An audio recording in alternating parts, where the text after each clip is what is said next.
Halo guys, kembali lagi bersama Vinelika Drama Channel. Dilanjutkan lagi nih episode selanjutnya.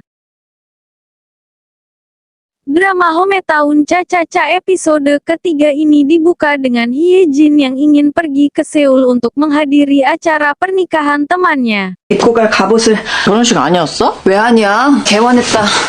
볼 때마다 투가 예상된다. 덜 못 날 거야. 야, 그럼 Saat ia akan berangkat menuju Seoul, kejutan tak terduga datang tepat saat ia keluar rumah. Tiga nenek dengan wajah polos sudah berbaris ingin ikut serta ke Seoul dengan berbagai macam alasan. Tentu Hong Du-sik juga berada di sana dengan pakaian rapinya. Hye Jin kaget akhirnya tanpa bisa mengelak, ia membawa rombongan nenek-nenek itu. 떡을 잘 닦아다니. 아, 형님, 나요. 이거 안 좋아? 형님, 치과 선생한테 싸게. Perjalanan ternyata tidak semulus yang ia bayangkan. Hye Jin harus menghadapi berbagai kericuhan selama di dalam mobil. Namun, para nenek-nenek itu tetap asyik mengobrol sambil mengunyah makanan yang sudah disiapkan mereka sebelumnya. Sebuah insiden tak terduga menyebabkan semua makanan itu tertumpah dan tentu saja membuat mobil Hye Jin menjadi kotor. Tidak hanya itu, nenek-nenek tersebut juga begitu merepotkannya karena sedikit-sedikit harus ke toilet. Beberapa kali Hye Jin terpaksa harus menghentikan mobilnya. Hye Jin hanya bisa menghela nafas dan meneruskan perjalanannya hingga sampai Seoul. Sesampainya di acara pernikahan, Hye Jin berkumpul dengan teman alumni kuliah dan ia terlihat tidak nyaman karena mereka seakan merendahkan Hye Jin yang membuka klinik di desa. Acara pun selesai dan Hye Jin keluar gedung dan tidak sengaja melihat ibu dari pengantin dan pengantin sedang perpisahan yang membuat ia terharu dan Du-sik melihatnya. Mereka berdua pun pulang bersama. Dalam perjalanan Hong Du-sik tertidur pulas hingga sampai di desa Gongjin. Dalam adegan lain, diketahui bahwa Hye Jin mengubah posisi kursi mobil yang diduduki Hong Du-sik agar terasa nyaman.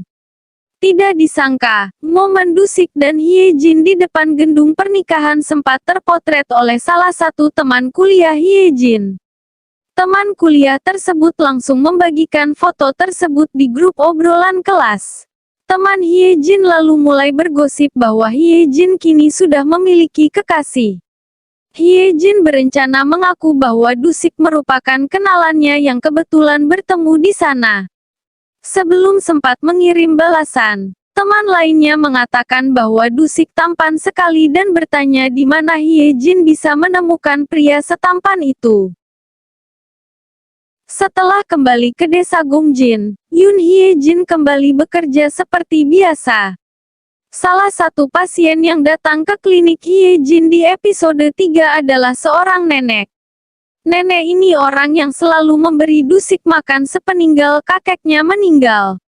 Menurut Hye Jin, gigi sang nenek harus diimplan dan biayanya tidak murah. Sang nenek pun bersikeras untuk mencabut giginya yang rusak. Hye Jin yang merasa sedikit kesal lalu bertanya apakah nenek tersebut memiliki uang. Mendapati pertanyaan itu, sang nenek memilih pulang ke rumahnya dan tidak ingin melakukan perawatan gigi. Hong Du-sik kemudian marah kepada Hye Jin. Ia berkata, sifat seseorang memang sukar diubah dan tidak sopan. Hong Du-sik kemudian mencari uang untuk membantu sang nenek merawat giginya. Namun yang terjadi, sang nenek marah. Tak habis akal, Hong Du-sik menghubungi Hye Jin. Dia akan membayar biaya perawatan gigi nenek tersebut namun silakan Hye Jin mencari akal untuk berbicara pada si nenek. Di saat yang bersamaan, Hong Du-sik menceritakan tentang cumi-cumi kesukaan sang nenek. Namun kini tak bisa dimakannya karena giginya yang rusak, hingga perjuangan nenek tersebut menyukseskan anaknya. Hye Jin kemudian marah. Dia bilang cara orang tua membuat anaknya bahagia adalah dengan menjaga kesehatan. Kemarahan Hye Jin bukannya tanpa masalah. Pengalamannya ditinggal meninggal ibunya sejak kecil yang membuat dia mengutarakan hal tersebut. Keesokan harinya, Hye Jin mengunjungi rumah sang nenek. Setelah disuguhi makanan oleh si nenek, Hye Jin meminta sang nenek datang ke klinik. Ia akan membuat gigi si nenek sembuh dan bisa memakan cumi. Untuk masalah biaya, sang nenek hanya perlu membayar biaya bahannya saja. Tak berapa lama, si nenek datang dengan membawa uang. Dia bilang, untuk apa mencari uang terus-terusan jika ia sendiri tidak bisa menikmatinya. Si nenek ingin menikmati makanan kesukaannya sebelum meninggal. Semua cerita ini membawa penonton ke suasana sedih dan menitikkan air mata. Setelah mengobati giginya, si nenek bercerita tentang Hye Jin kepada Hong Du-sik. Kepala Hong ini pun sadar bahwa penilaian dia terhadap dokter gigi asal Seoul itu salah. Terima kasih telah menyaksikan. Jangan lupa like, comment, and subscribe agar kalian gak ketinggalan informasi drama-drama terbaru.